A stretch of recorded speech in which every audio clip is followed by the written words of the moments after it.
Hey everyone, welcome to Tales from the Pros, and this is Michael Giorgio, your host and co-founder of Imaginovation. I have a very special guest with me here today. He is Inc. Magazine's once recognized him on the top 30 entrepreneurs under 30. He is a sports marketing guru, American Advertising Federation trendsetter, LinkedIn marketing influencer. I'm sure many of you have seen his amazing content. He's a motivational speaker, top relationship builder, and was the CEO, COO, and CMO at Steiner Sports, and is now the CEO of Kool Kel Marketing. This is Tales from the Pros, where business leaders and influencers share their stories of inspiration, struggles, and successes. And I'm your host, Michael Giorgio.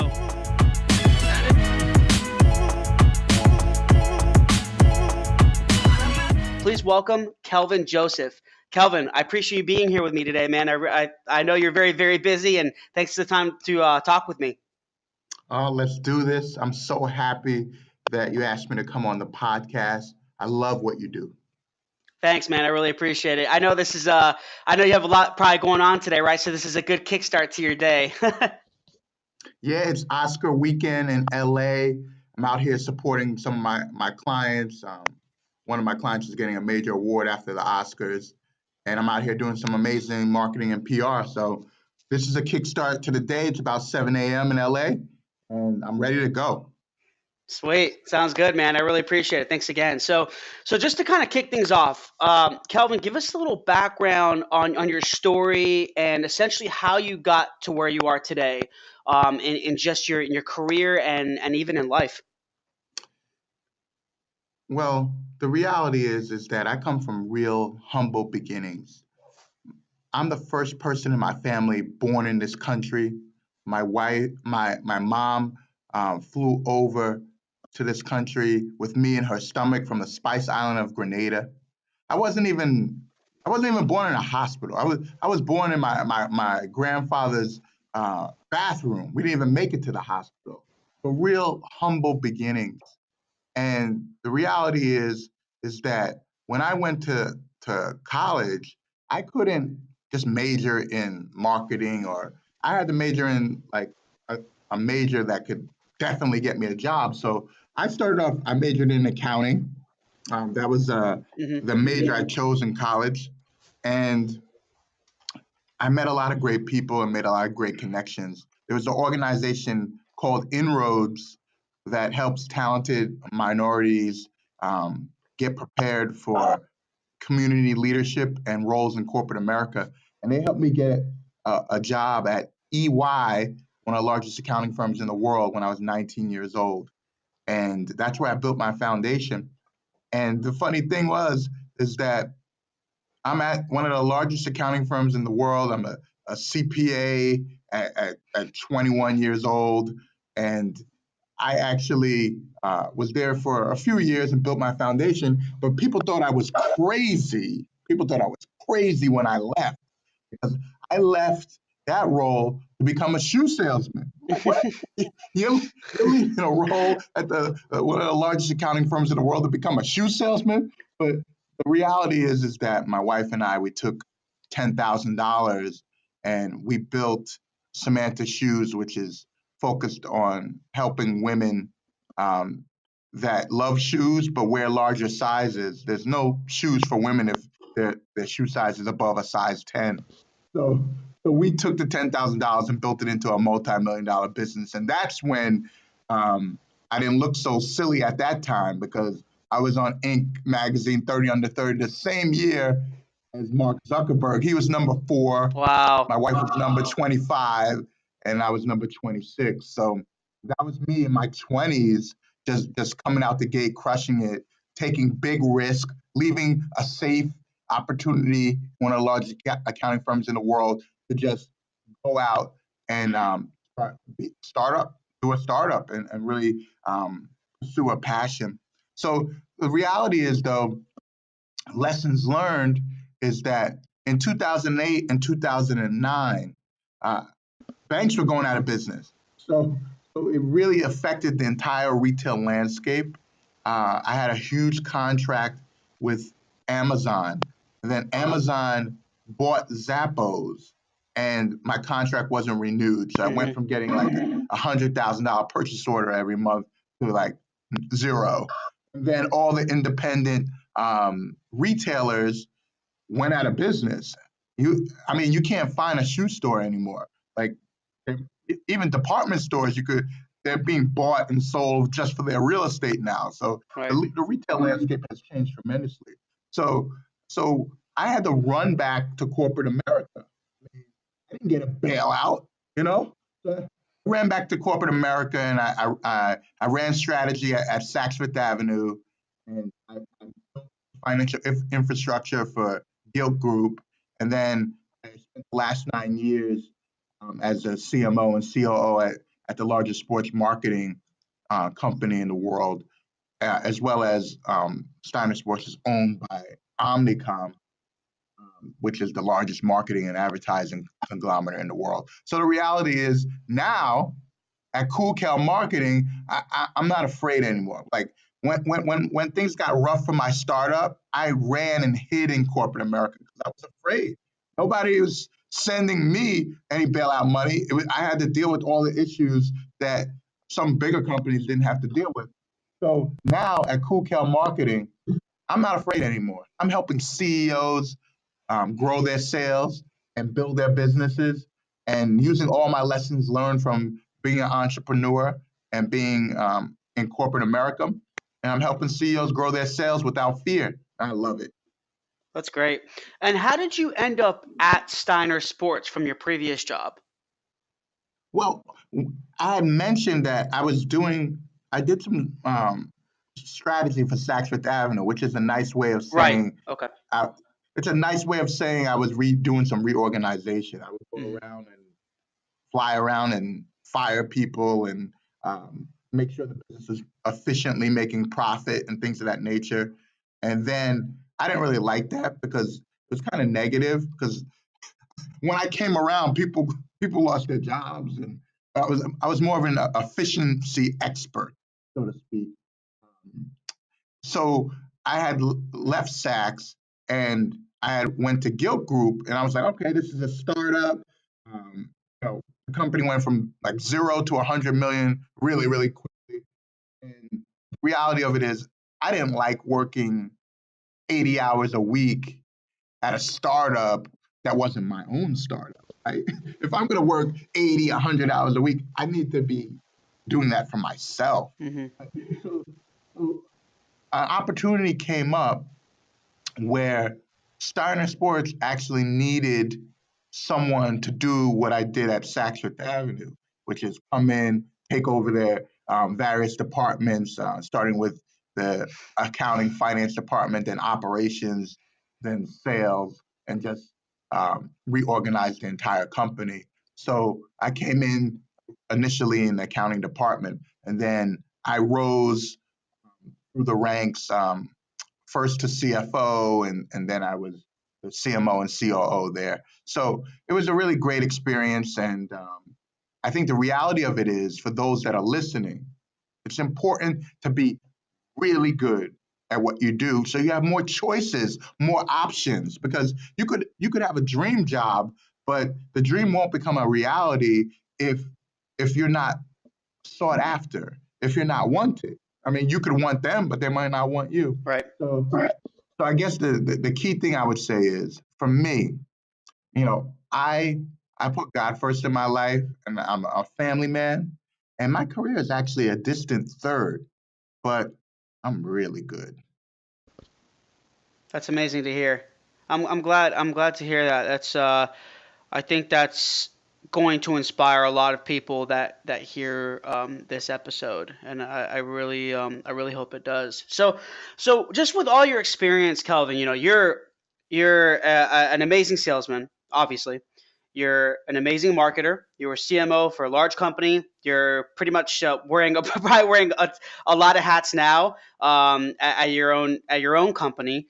Um, so, with your sales experience and marketing experience, how do you combine both of those to achieve your business goals? How do you combine your marketing and sales tactics to achieve goals? Because there it's like people get confused with sales and marketing. I know they're obviously different. That's why they're one's sales and one's marketing, right? But they both tie in. They both work together. So how do you leverage both of your skills to achieve goals for your company now? Well, I've learned that CEOs are obsessed with business outcomes and they're obsessed with growing the organizations. And a lot of marketers miss that point and get off a task, so to speak. I think that you would be surprised, but I know exactly why CMOs are getting fired like every 18 to 24 months because they're not tying their marketing to business outcomes. And what happens to the advertising agency or marketing agency hired by the CMO? Well, if the CMO gets fired, you have marketing and advertising agencies looking for new clients every 2 years.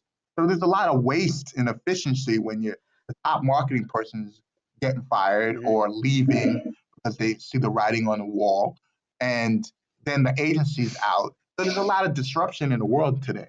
But my take on it is this: if decision makers, CEOs are obsessed with business outcomes, I focus on delivering those outcomes. I mean, if they want to grow their sales, then there are some marketing tactics that you have to put in play in order to increase sales. So you need to connect those dots. That's the most important thing that I do because most of us are in a relationship. People need to know us, so that's awareness. They need to like us, and then they need to trust us, and then maybe they might buy something. And some people try to skip that process of awareness, ability, trust.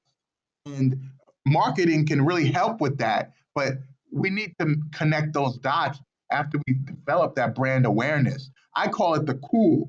It's like your company needs to be cool. And people are like, what are you talking about, cool? Like, listen, I think business is more like high school than it's like college. In college, it's like, listen, I need to get some good grades. I need to get an internship so I can have a good resume so I can get a job, right? Business, it's more like high school where it's like, listen, I want to be cool so I could, so I can have a shot at the pretty girls and I can have a lot of friends and have a lot of fun. That's more like what high school is like. So I think the connection between that is in the business world when you're trying to reach out to companies or you want to be that hot brand that people love, you need to think back to high school. It wasn't based upon only just merit, the cool kids, so to speak. It was based upon something that's hard to put a finger on. It's not corny, but it's something that's authentic, that's real, but at the same time, you have to have something about you that's unique. Your brand needs to be unique, that draws people. So you're not chasing after people. And I think that's the key thing where marketing and sales can connect, where you build that cool, you build that thing about you that draws people. And some companies skip that part and try to go straight to sales and they lose.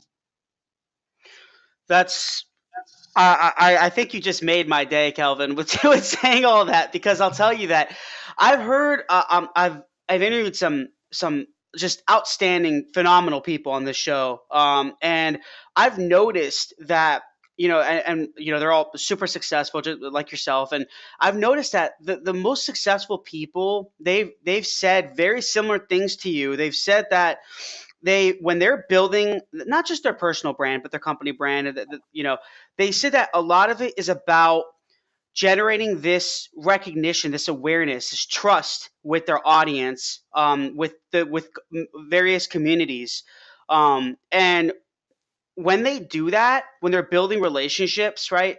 um, there's a lot of like an outcome for, let's just say a business outcome would be to generate a lead, a prospect, right? Someone who's interested in potentially buying from you. So these people that are potential buyers, they're coming to you because they trust you. You're Kelvin. They like your content. They like what you represent. They like your message. It's authentic. It's real. It's raw. And they see, okay, you work. you're the CEO of Kool Kel Marketing. Perfect. Like, I like this guy. I'm interested in doing marketing for my company. Let me reach out to him and see what can happen here. You know, and that's the thing I think a lot of people miss is that when they're building, and I talk to a lot of different startups as well, and they're all about they're trying to reach out, cold call, cold email. You know, they're always reaching out, and a lot of that stuff doesn't work. And it's because it's outbound. You're trying to get them to buy. You're trying to sell them, and you're trying to get them to buy on the wrong time, on the wrong dime, and it's not authentic. Instead of building a brand, and Gary Vaynerchuk talks about this all the time as well, is that you want to create this inbound process, and it seems like that's what you're doing and that's what you're about. Is that right? Yeah, I mean, the reality of it is this, is that it's easier to build trust when someone's coming to you based on a referral, based on reading your content in social media, versus you chasing them and saying, "Hi, my name is Kelvin from Kool Kel Marketing. Do you want me to help you grow your sales?" I sound like a crazy person. And you would never do that in high school. You wouldn't go up to the pretty girl and say, "Hi, my name's Kelvin. I really think you're pretty. Will you go out to the prom with me?" I mean, it wouldn't work like that. You would work through all kind of back channels to get noticed, and you would build. You wouldn't just go for the kill right away. Yeah, that's so true. So with all that being said, Kelvin, like I see you're incredibly connected. You know, we connected on LinkedIn, and do you have any tips that worked for you in terms of building and nurturing relationships the right way? Because business, a lot of it is about relationships. So what are your thoughts on that? Well, we're all in the relationship business, and I think that you have to decide if you're a taker or if you're a giver in a relationship. And I think if you give, you'll never need and you'll never want anything. Because the reality for me is when I help someone or I offer some advice or I try to put content out there on social media that's actually valuable to the people listening to it, not just some some unauthentic sales material where I'm trying to trick them into liking me. I get them to actually like me by helping them.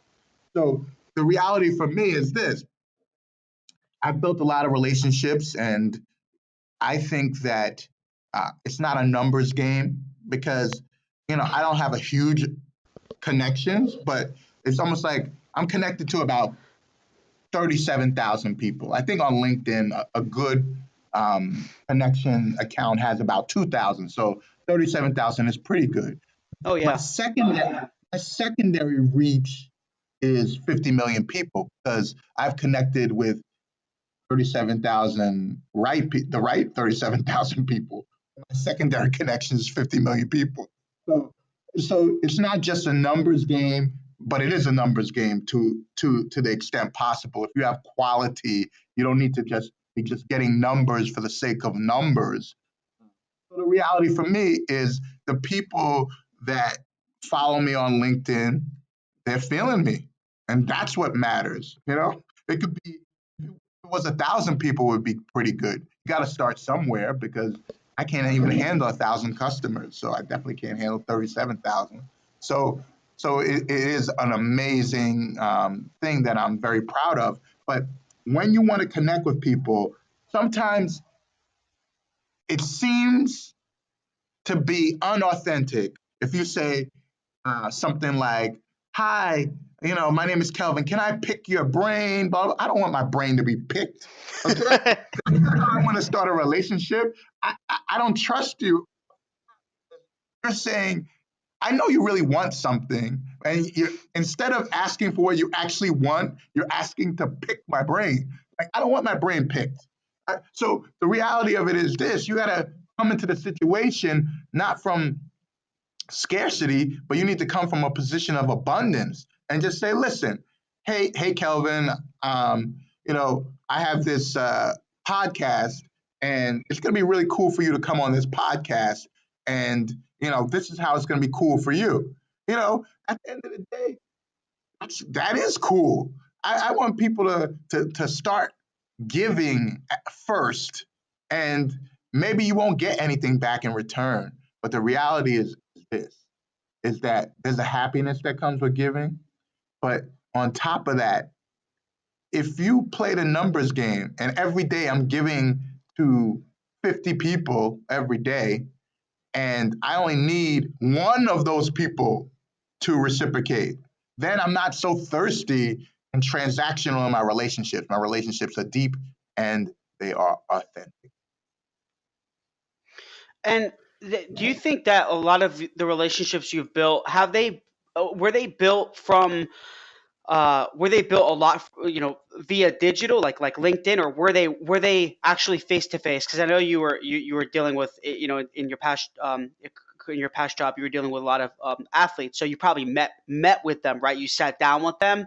Do you think it's what are your thoughts on connecting with people like on LinkedIn, for example? LinkedIn is a platform we both use probably daily. So with LinkedIn, for example, is it better to connect with them via LinkedIn first, or is it good to find a way to sit down with them? What are your thoughts on that, or you think there's a process for that? Well, for me personally, I spent a lot of time standing next to doing an event series for big corporations across the country where I would meet a lot of CEOs and decision makers because I was standing next to Magic Johnson. I was standing next to Derek Jeter for 10 years. So people became aware of me because I was in those high profile situations. But I think the reality is that if I go and speak at a conference, like for example, I spoke at a conference for a division of Oracle and NetSuite, and there was 10,000 people in the room. So I told those 10,000 people, "Hey, connect with me on LinkedIn," and then like immediately, everybody didn't do it, but I got like 1,000 people that did. So like I got 1,000 new connections that day. I knew everybody in that room was a decision maker that you know that was in that room for a particular reason. So in that situation, I didn't necessarily meet all those people personally, but I spoke in front of them. But for people that are on LinkedIn and you might not know anyone, there's definitely networking events across the country that people can attend to know people. But the best thing for you to also understand is that usually decision makers don't go to networking events because people that are at networking events are usually people that are in sales, that are trying to sell something or build their brand up.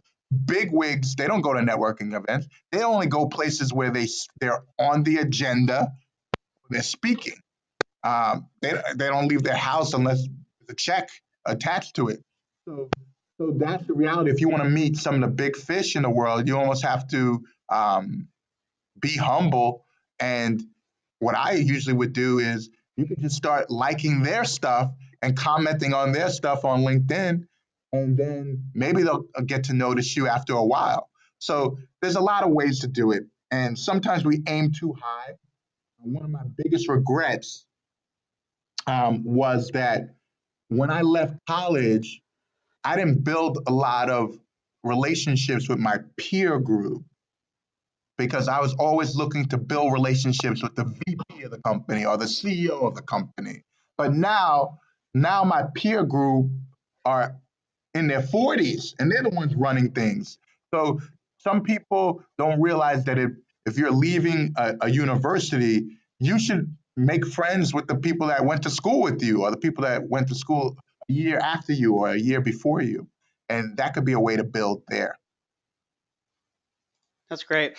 And I saw, actually, when you talking about talking on stage, I think it was the Oracle NetSuite conference. I saw you have this motto I really really love, and you mentioned people don't like to be sold to, but they love to buy.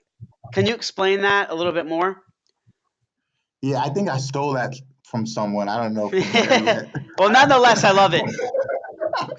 I got some other models that I'll share with you, Perfect. but the one there is a situation where you ever go into a store and they're like, hey, can I help you? Can I help you? No, I don't want you to help me. It's like people don't like that. But so here's the thing. you almost want to make it their idea that they want to buy from you. Doing a good job with the branding and the marketing and actually providing a tremendous value where it would be at their honor to buy your goods and services. So think about it like this. So like as soon as I landed here in LA, before I even checked into my hotel room, I went to In-N-Out Burger. I don't know why I went to In-N-Out Burger. All I know is I've heard about In-N-Out Burger from various places, and I couldn't stop thinking about it on the plane. And they must have done some really good branding and marketing. I mean, the cheeseburger was unbelievable. But I mean, I literally came from New York to LA, and the first thing I did was go to In-N-Out Burger. So this is an example of you want people to come to you. um, if they would have waited for me to get to my hotel and send me a coupon, that probably wouldn't have made me jump in an Uber to go pick up fast food. So that's the reality of business, especially if in the B2B business. You want to have people drawn to you so that they are eager to buy from you instead of you chasing them to sell to them. Yeah. And with that being said, like how do you leverage, I mean, I know like we talked about a little bit, we talked about LinkedIn a little bit earlier. So I see your content on LinkedIn, and by the way, Kelvin, you seem like a really happy guy. Like when I see you, your videos, it's always like you're always like this cheerful man. This there's always this happiness. Like you have this smile, and it's really good because you see people so serious in their videos, and they're always, and I know there's always an intention behind these videos that you see on LinkedIn, right? I'm sure you see it all the time, right? There's always like they try to be real and authentic, but then you're like, all right, there's something behind this. I know it's like, why are they talking about this? You know what I mean? And that's why sometimes having a good message is hard. It's that you have to do it in a way that really comes from your heart, like you really mean it to help people, right? But like how do you leverage LinkedIn and some of the other digital platforms that you might use to brand yourself and your company properly to achieve results? Like, what's your method? How do you leverage it the right way? Any tips that you can give to others? Well, you need to engage on LinkedIn. I mean, the reality is this: if you're in a situation where you have 1,000 people that are connected to you and following you, hey, start looking at their content, start liking their content, commenting on their content. Uh, if someone, if you, let's say you put out a post and you don't think it got enough likes, but there was like 3 people that commented on your post. Those 3 people are really feeling you. You need to make sure you reply to their comment and definitely engage with the people engaging with you. Some people don't even respond to the messages they're getting, and they just want to get bigger numbers. What do you want bigger numbers for? You can't even handle the numbers you have. So it's like you need to cultivate and engage. I respond to every person that direct messages me. I reply to every comment that someone makes on my content. And it takes a while to do it. And I make sure and I show the people a respect and I actually care. And I don't care because I'm a good guy. I care because it is good business to care. I mean, it feels better too because I mean, I do all this stuff because it brings me happiness. Isn't that what everybody wants? The happiness that comes with giving for me. So I do it because it makes me happy. I don't do it because I'm a great guy or or even for the business purposes of it. All I know is that it feels really good and I love doing it, and it feels more like uh, fun than work. And do you ever use Twitter or Facebook? Do you ever use any of those platforms or even Instagram? Or you think they're not as good for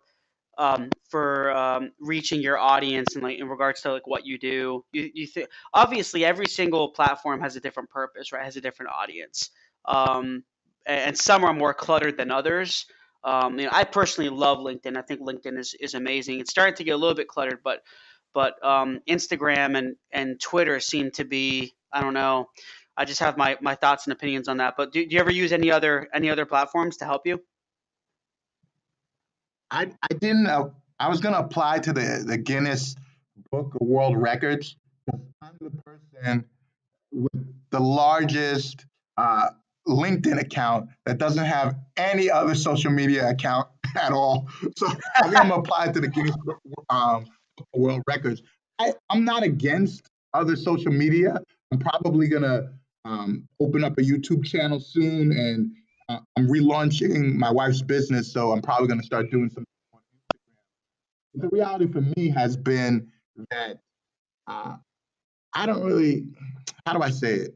There's so much junk on Facebook and things of that nature. Like I'm a businessman, Hmm. a family man, a spiritual man. I don't have time for all of that.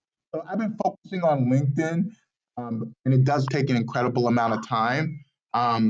So I want to live my life in real life instead of in social media. So that's my personal choice. If you're trying to make money, Instagram is really low price attention right now. If you have a product type business, Instagram is amazing for that. Facebook is tricky. You almost have to pay to play a little bit if you're trying to make money on Facebook.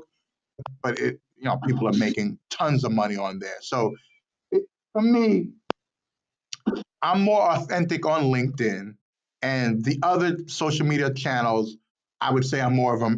I would if I participated, I would be more of a mercenary looking to make money. That's not who I am. Yeah. And do you always have like, when you offer messages on LinkedIn, like some videos? I know we talked a little bit about business outcomes earlier, and for you, you were in charge of providing business outcomes for CEOs and things like that. Is there always an outcome from the content that you're putting out, or do you feel that to provide a good message, you don't need to have an outcome? You see what I'm trying to say? So, for example, like when you have a message about you traveling to LA for the Oscars, and you just really just promoting yourself, branding yourself, getting your face on the internet, getting and then talking a little bit about Kool Kel Marketing, but that's it. Not saying, hey, so guys, can you please my website's this, like not having a call to action at the end of it. Do you think there should be some call to action or some type of outcome in the video and from the video, or do you think just provide the message and let people decide? That's a great question, and I think the answer is that you should want to leave. You just use their time. Let's say you put out a 1 minute video. If you're going to use 1 minute of my time, you better be providing me with some value. So at the end of one of my videos, I want someone to think, oh, that was worth the time. That is an outcome that I want. I don't want them to say, oh, that video was silly or a salesy or things of that nature. I want them to feel like they got real value for the time that they put in. Because if people are going to follow me, I want to make sure that I'm providing value. So there's a lot of people that want me to put out more content, and I will. I am going to put out more content, but I got to run a business too. Hmm. So it's almost like I, it's like I want to put out content because people are following the content, and if you don't put out content for them, then they'll stop following. So I want to make sure the content is valuable when I put it out there. And what I really want is for people to like me, to know about me, and to trust me. Um, and I think I could build that over time by being consistent. Consistency over time equals credibility. I think that's I think that's great advice.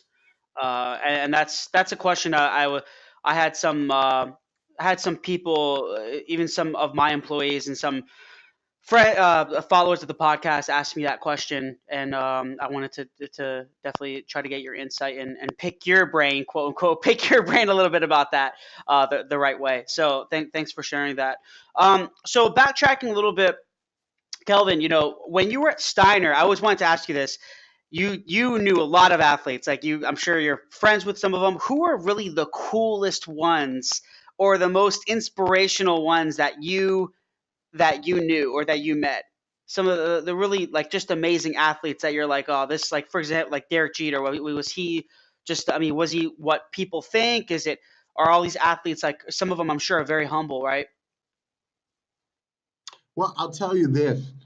I only want to talk about my favorites, and my favorite is Magic Mhm. Johnson. I think that he's going to go down in history as a businessman. People might even forget that he's one of the greatest basketball players of all time.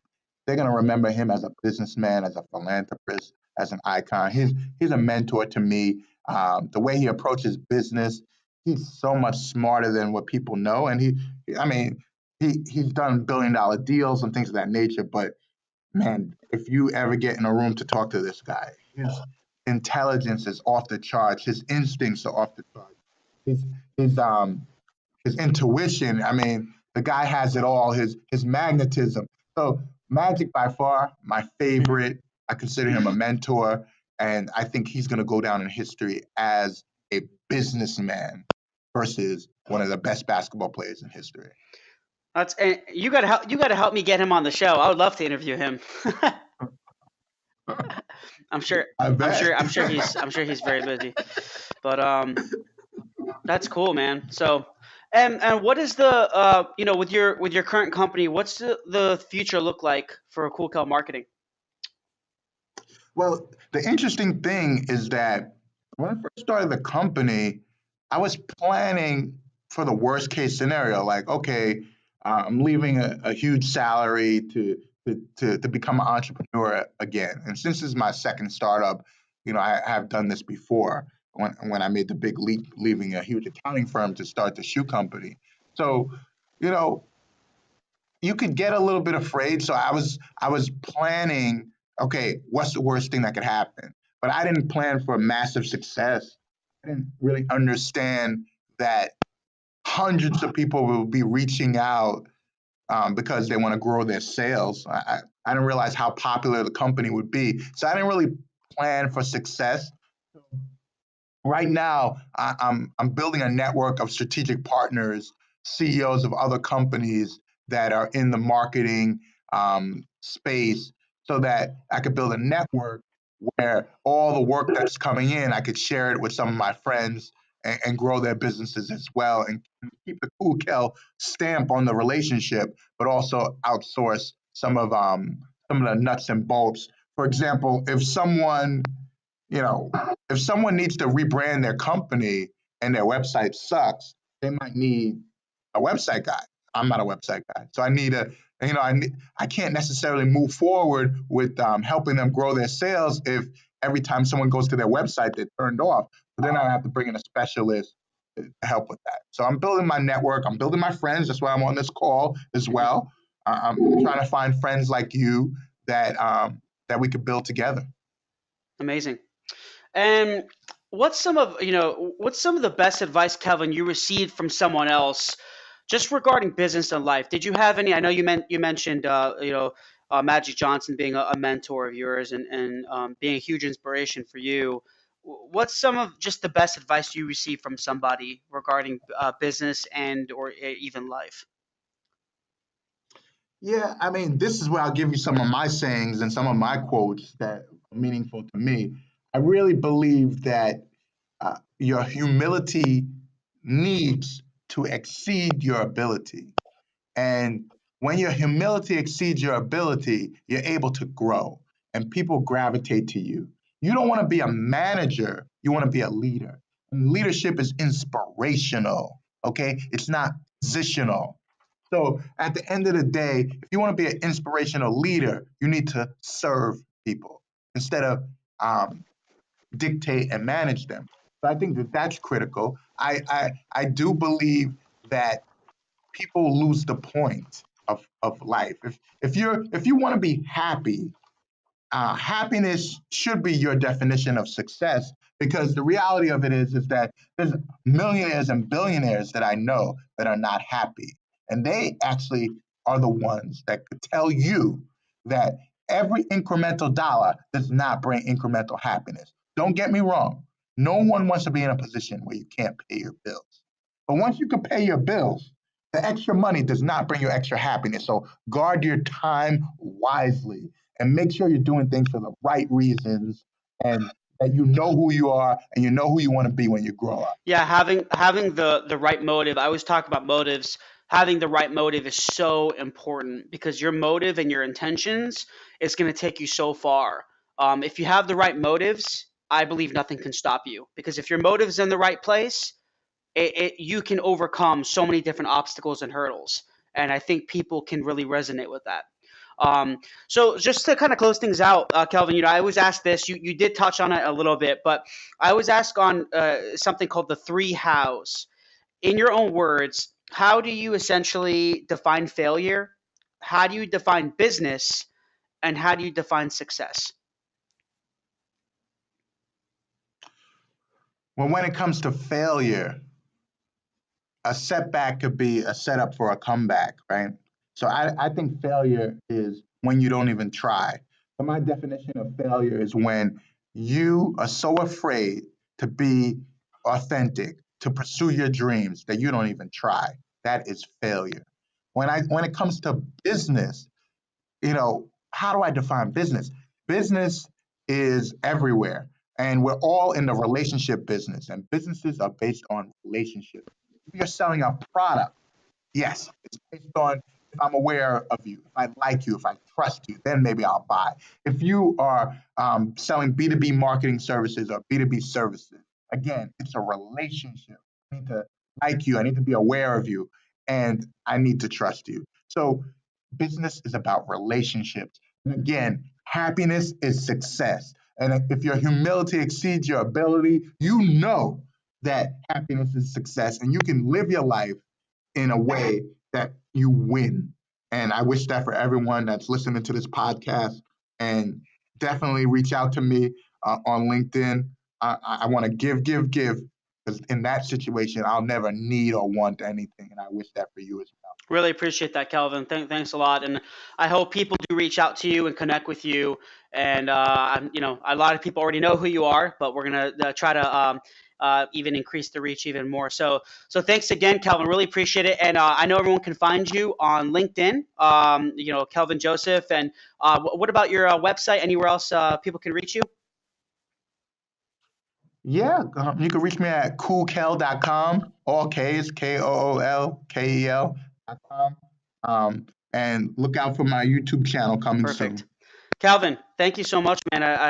I'm very humbled for you taking the time to chat with me, and we look forward to connecting and growing our relationship together and our audience. So I'm truly grateful, and I appreciate this opportunity. So thanks again for being on this podcast, sharing your story with us. I'm very thankful, and yeah, thanks again, everyone, for listening. And this is your host, Michael Giorgio, on Tales from the Pros.